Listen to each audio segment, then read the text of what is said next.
내년 1월 28일에는 권의원 이외에도 김건희 씨와 윤영호 전 통일교 세계본부장의 1심 선고도 있습니다. 재판부가 한꺼번에 같은 날 세 사람을 법의 심판대에 세우는 건데요. 특검과 피고인들의 운명의 날이 될 전망입니다. 이채연 기자입니다. 지난 3일 김건희 씨 재판의 변론 절차가 모두 마무리됐습니다. 당시 재판부는 다음 달 28일을 1심 선고기일로 잡았습니다. 그로부터 일주일 뒤인 지난 10일, 윤영호 전 본부장의 결심 공판이 열렸습니다. 재판부는 윤 전 본부장의 1심 선고기일 역시 김 씨와 같은 날로 잡았습니다. 두 사람의 선고날이 겹친 건데 여기에 권성동 의원의 1심 선고기일까지 같은 날로 지정됐습니다.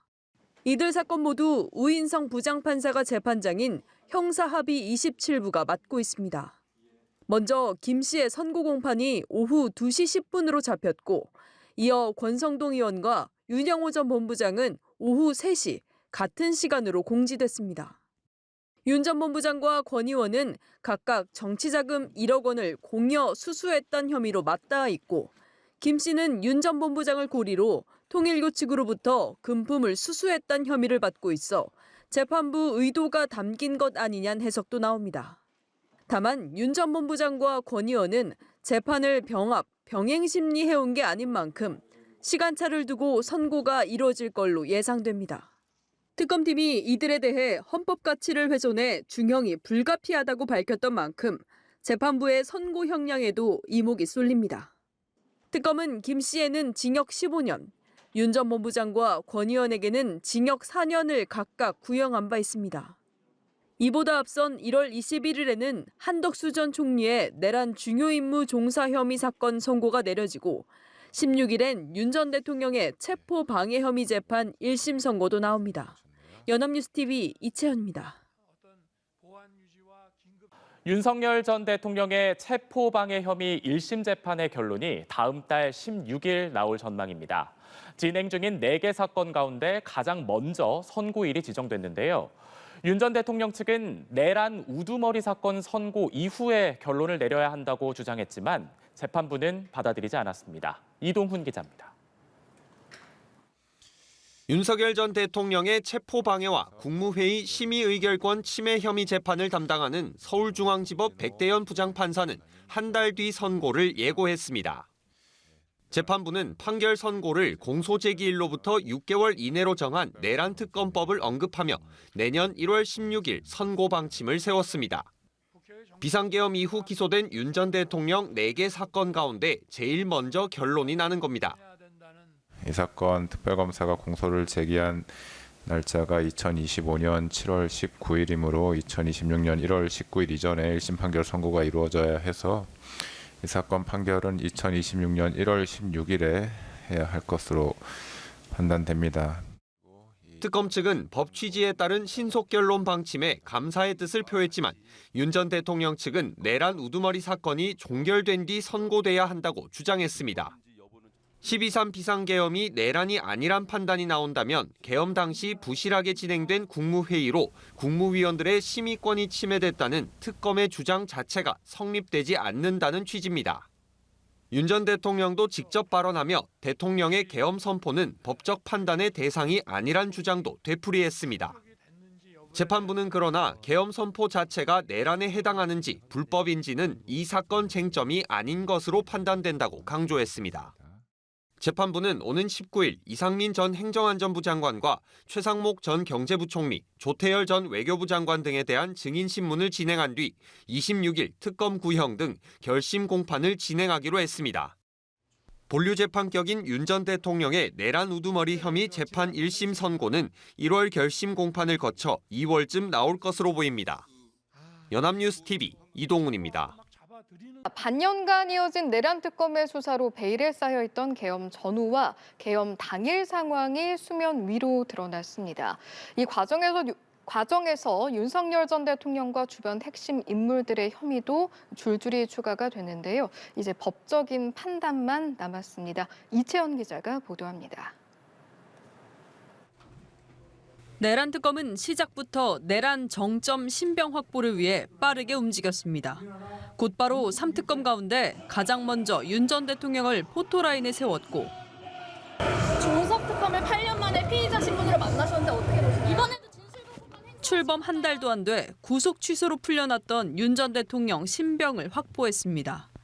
치밀한 심리전을 통해 초강수를 둔 조특검 수사 스타일이 통했다는 평가가 나왔습니다. 내란 우두머리 혐의에 이어 비화폰 삭제와 체포 방해 혐의는 물론 사후 부서 폐기, 국무회의 심의 방해 혐의 등을 적용해 추가로 재판에 넘겼습니다. 의혹에만 머물렀던 외환 의혹 역시 어느 정도 실체를 파악해내는 데 성공했습니다.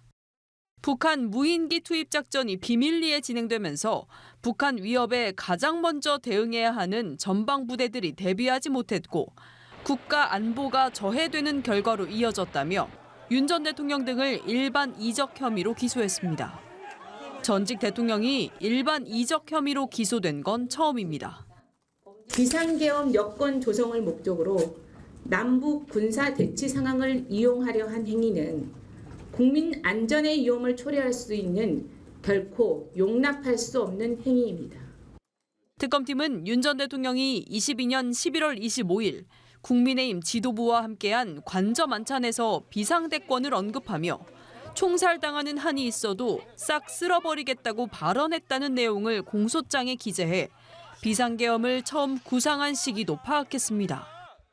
이제 특검은 여러 혐의에 대한 공소 유지에 주력합니다. 12.3 비상계엄이 내란인지에 대한 사법적 판단이 아직 한 건도 나오지 않은 가운데 다음 달 18일 재구속 만기를 앞두고 구속 연장을 성사시켜야 하는 과제도 남았습니다. 윤 전 대통령 내란 우두머리 혐의 1심 선고는 다음 달 변론 절차 종결 뒤 2월쯤 나올 걸로 보입니다. 연합뉴스TV 이채연입니다. 사법개혁 방향을 논의하기 위한 법원 행정처 공청회가 오늘 마무리됐습니다. 내란 전담 재판부 설치와 법 왜곡죄, 대법관 증언 등 사법개혁 현안을 두고 뜨거운 논쟁이 이어졌는데요. 문영배 전 헌재소장 권한대행은 내란 재판의 속도를 강조했습니다. 당준혁 기자입니다. 사흘간 진행된 대법원 공청회의 마지막 일정은 2시간이 넘는 종합토론이었습니다. 토론엔 법조계는 물론 학계, 언론계를 대표하는 인사들이 참여했는데 윤석열 전 대통령의 탄핵 심판을 선고한 문영배 전 헌법재판소장 권한대행도 토론자로 나서 눈길을 끌었습니다. 토론에서 뜨거운 감자는 여당이 추진하는 내란 전담 재판부 설치의 위헌성 여부였습니다. 헌법재판관이었던 문 전 대행은 외부 인사의 사건 배당 관여는 문제가 있지만 곧바로 위헌이라 단정할 수는 없다고 밝혔습니다. 처분적 법률이라고 해서 곧바로 위헌이라고 생각하지는 않습니다. 내란 재판은 예외적 정당성을 긍정하기에 좋은 사정이 있다 이렇게 생각합니다. 다만 내란 전담 재판부보단 현재 진행 중인 재판의 신속한 선고를 통해 사회 불안을 가라앉혀야 한다는 점이 중요하다고 강조했습니다.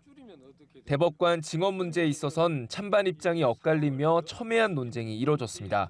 대법관 12명을 증언할 경우에 개별 대법관의 입장에서는 주심 사건 수하고 소부 사건 수가 절반으로 감소합니다.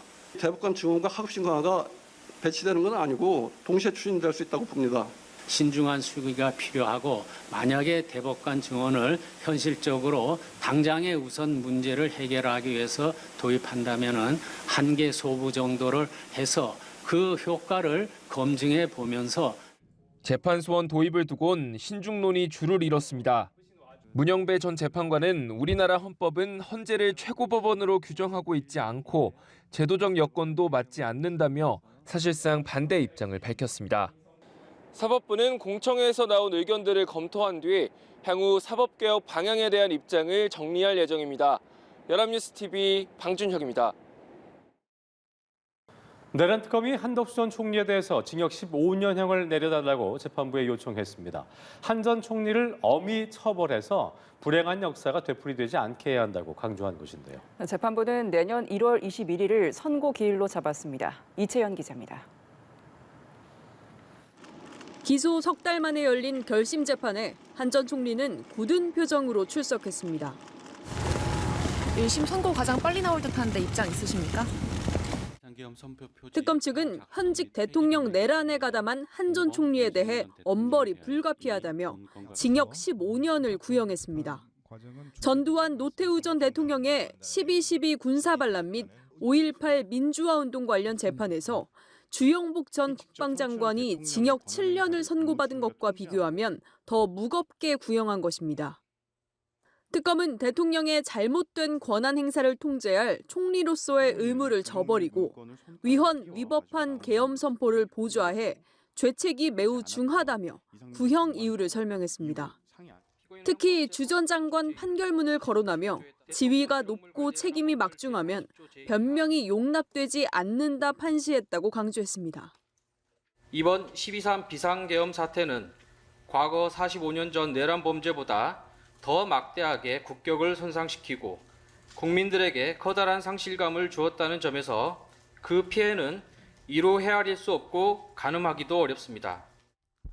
이에 한 전 총리 측은 공소 제기가 위법하거나 입증이 덜 됐다고 반박하며 고령인 점을 참작해 관대한 처벌을 내려달라고 했습니다. 한 전 총리는 최후 진술에서 국민께 죄송하다고 고개를 숙이면서도 계엄을 찬성하거나 도우려 한 일은 결단코 없다며 결백을 주장했습니다. 절대로 동의할 수 없는 일이기에 어떻게든 대통령의 뜻을 돌리고자 노력하였으나 도저히 힘이 닿지 않았습니다. 재판부는 내년 1월 21일을 선고기일로 잡았습니다. 계엄에 대한 첫 법적 판단이 나온다면 동일한 사실관계를 둔 윤 전 대통령뿐 아니라 다른 국무위원들 후속 재판에도 영향을 줄 전망입니다. 연합뉴스TV 이채연입니다.